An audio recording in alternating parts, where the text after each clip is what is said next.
I'm Tyler with Inspired Flight, and today I'm going to be walking you through the pre-flight checklist for the IF-1200, our heavy lift hexacopter. Remember that these are our guidelines, but always follow your company's standards and procedures.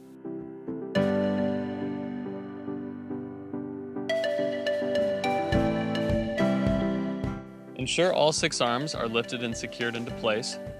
The GPS mast is lifted and latched on both sides. The propellers all spin freely and are free of nicks and cracks. The antennas are plugged into the top of the controller or telemetry unit. The battery is plugged fully into the battery lead on the aircraft. The ground station battery is above 50% charge. The GPS indicator LED is breathing green. The compass orientation of the vehicle matches the orientation shown in QGC, which you can check by rotating and tilting the vehicle with the second person.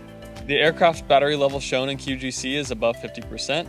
At least 10 satellites are shown in QGC, and position flight mode is indicated on the top right of the screen.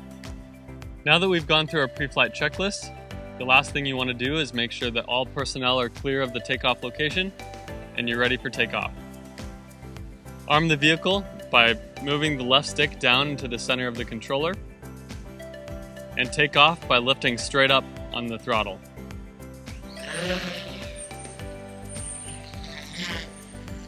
We will cover takeoff and landing and basic flight maneuvers in another video. Thanks for watching.